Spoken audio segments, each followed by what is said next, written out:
आप सभी का फिजिक्स क्लासेस में स्वागत है। आज हम आप सभी को बताएंगे कार्य की क्या परिभाषा है, कार्य क्या होता है, कार्य किसे कहते हैं।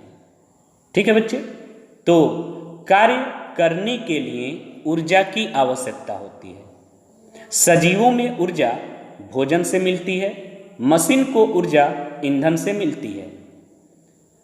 जैसा कि हम जानते हैं, कठोर कार्य करने के बावजूद कुछ अधिक कार्य नहीं, सभी प्रक्रियाओं लिखना, पढ़ना, चित्र बनाना, सोचना, विचार विमर्श करना आदि में ऊर्जा व्यय होती है, लेकिन वैज्ञानिक परिभाषा के अनुसार इनमें बहुत थोड़ा सा नगण्य कार्य हुआ। बच्चे, ये तो कार्य के बारे में हो गई, लेकिन अब आपको कार्य की डिफिनीशन क्या है, क्या कार्य की परिभाषा होती है, इसको मैं बोल रहा हूँ। स्क्रीन पर दिख रहा है, आप उसको कार्य हेडिंग डाल के उसकी परिभाषा लिख लें और मैं बोल भी रहा हूँ, उसको नोट कर लें। जब किसी वस्तु पर बल लगाया जाता है तो उस वस्तु में कुछ विस्थापन उत्पन्न हो जाता है। वस्तु पर लगाए गए बल तथा उत्पन्न विस्थापन के अदिश गुणनफल को वस्तु पर कृत कार्य कहते हैं। इसे W से प्रदर्शित करते हैं, W से व्यक्त करते हैं। W is equal to F into S होता है। किसी वस्तु पर F बल लगाने पर वह वस्तु बल की दिशा में स्मॉल d दूरी विस्थापित हो जाए तो किया गया कार्य W is equal to F into D या W is equal to F into S होता है, जहाँ F बल है और S विस्थापन है। आई बात समझ बच्चे। अब इसका उदाहरण आप लोग नोट कर लें। एग्जाम्पल क्या होता है, स्क्रीन पर दिख रहा है उदाहरण। इसका पहला उदाहरण, एक व्यक्ति किसी दीवार या चट्टान को ढकेलने में पूर्णतया थक जाता है, लेकिन दीवार के न हिलने के कारण कोई कार्य नहीं होता है। दूसरा, एक व्यक्ति भारी सूटकेस लेकर बिना हिले डुले खड़े खड़े थक जाता है, लेकिन स्थिर होने के कारण उसने कोई कार्य नहीं किया। स्क्रीन पर इसका एग्जाम्पल दिख रहा है, आप लोग ध्यान से देखेंगे। दीवार पर बल लगाने से दीवार में गति नहीं होती है, अतः कार्य नहीं हुआ। पहले एग्जाम्पल में आपको दिख रहा है, और दूसरे एग्जाम्पल में आपको दिख रहा है चट्टान पर बल लगाने पर चट्टान में गति नहीं होती है, अतः कार्य नहीं हुआ। ये बच्चे आपको स्क्रीन पर दिख रहा होगा। आई बात समझ में। अब इसके बाद उदाहरण में आप देखेंगे कार्य हो रहा है। तो कार्य हो रहा है, कब कार्य हो रहा है? पहला नंबर आप जान लें, एक साइकिल सवार साइकिल में पैडल मार रहा है, और दूसरा, एक व्यक्ति बोझे को ऊपर की तरफ या नीचे की तरफ ले जा रहा है। तो हम कहेंगे कि कार्य हो रहा है। नेक्स्ट नंबर, कार्य नहीं हो रहा है।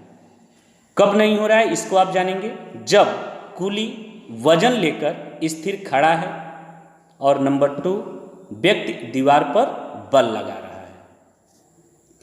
और कार्य एक अदिश राशि होती है बच्चे, कार्य एक अदिश राशि होती है। कार्य का मात्रक आपका न्यूटन मीटर या जूल होता है। कार्य का क्या मात्रक होता है? यदि आपसे पूछा जाए कार्य का क्या मात्रक है, तो आप बताएंगे कार्य का मात्रक न्यूटन मीटर या जूल होता है। अब बात आती है जूल। जूल क्या है? तो जूल के बारे में आप लोग लिख लें, और स्क्रीन पर दिख भी रहा है। जब एक बल वस्तु को बल की दिशा में 1 मीटर विस्थापित कर देता है तो 1 जूल कार्य होता है। आई बात समझ बच्चे। अब आपको स्क्रीन पर इसके एग्जाम्पल दिख रहे हैं। यहाँ 1 joule is equal to 1 newton और गुणे 1 मीटर। फिर दूसरे एग्जाम्पल में आपको दिखाई दे रहा है, सीढ़ियाँ चढ़ने पर गुरुत्व बल के विरुद्ध कार्य हो रहा है, कार्य होता है। आई बात समझ बच्चे। इसके बाद कार्य का परिमाण निम्न दिशाओं पर निर्भर करता है। पहला, बल का परिमाण, ज़्यादा बल ज़्यादा किया गया कार्य। ज़्यादा बल लगाया जाएगा तो ज़्यादा किया गया कार्य, कम बल लगाया जाएगा तो कम किया गया कार्य। इसके बाद नंबर 2 विस्थापन। ज़्यादा विस्थापन ज़्यादा किया गया कार्य, कम विस्थापन कम किया गया कार्य। आई बात समझ में। इसके बाद आपको धनात्मक, ऋणात्मक तथा शून्य कार्य। एक बल द्वारा किया गया कार्य धनात्मक, ऋणात्मक या शून्य हो सकता है। अब पहला नंबर 1 कार्य धनात्मक होता है जब हम वस्तु की गति की दिशा में लगाया जाता है। कार्य धनात्मक होता है जब बल वस्तु की गति की दिशा में लगाया जाता है। उदाहरण में आप देखेंगे, एक बच्चा खिलौना गाड़ी को पृथ्वी के समांतर खींच रहा है। एक बच्चा खिलौना गाड़ी को पृथ्वी के समांतर खींच रहा है। यह कार्य धनात्मक है, यह धनात्मक कार्य हुआ, जैसा कि आपको स्क्रीन पर दिख रहा है। देखें उदाहरण में, एक बच्चा खिलौना गाड़ी को पृथ्वी के समांतर खींच रहा है, यह धनात्मक कार्य है। ये देखिए यहाँ पे गति और फिर ये बल लगाकर खींचा जा रहा है, तो जो इस बच्चे के द्वारा किया गया कार्य है वो क्या है? धनात्मक है।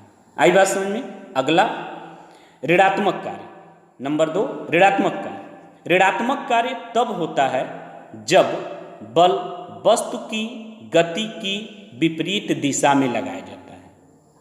ब्रैकेट में लिख लीजिएगा 180 अंश के कोण पर। क्या मैंने बोला?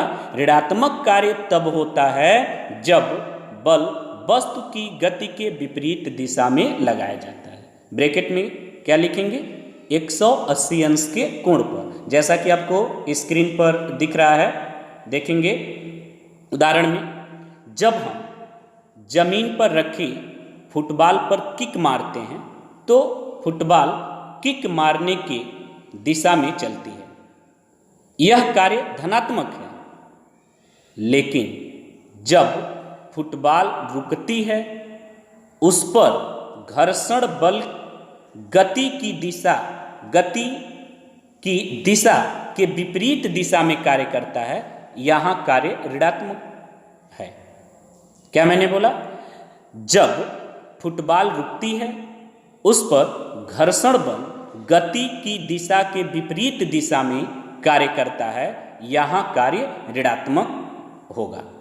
आप दिख रहे हैं यहाँ पर फुटबॉल है, आपको स्क्रीन पर दिख रहा है फुटबॉल है, और ये बल लगाया जा रहा है किक मार के, ये गति है। और ये सेकेंड वाले में आपको दिख रहा होगा घर्षण बल के विपरीत, यानी घर्षण बल गति की दिशा के विपरीत दिशा में कार्य करता है, तो इस स्थिति में जो कार्य होगा वो ऋणात्मक होगा। आगे बात समझ में। आगे हम कार्य शून्य होता है। तीसरा नंबर है कार्य शून्य होता है जब लगाए गए बल और गति की दिशा में 90 अंश का कोण बनता है। तो इस स्थिति में कार्य क्या होता है? शून्य होता है। अब इसका एग्जाम्पल देख लेते हैं। स्क्रीन पर दिख रहा है आपको, चंद्रमा पृथ्वी के चारों तरफ गोलीय पथ में गति करता है। यहाँ पर पृथ्वी का गुरुत्व बल चंद्रमा की गति की दिशा के साथ 90 अंश का कोण बनाता है, अतः किया गया कार्य शून्य है। आपको स्क्रीन में दिख भी रहा है कि यहाँ 90 अंश का कोण बन रहा है, तो इस स्थिति में जो कृत कार्य होगा वो शून्य होगा। आगे बात समझ बच्चे। आज के लेक्चर में बस इतना ही। आज का ये लेक्चर हमारा कार्य क्या है, कार्य की क्या परिभाषा है, इसका क्या मात्रक होता है, और कार्य धनात्मक, ऋणात्मक और शून्य कार्य क्या होते हैं, इसके बारे में मैंने बताया। आज के लेक्चर में बस इतना ही।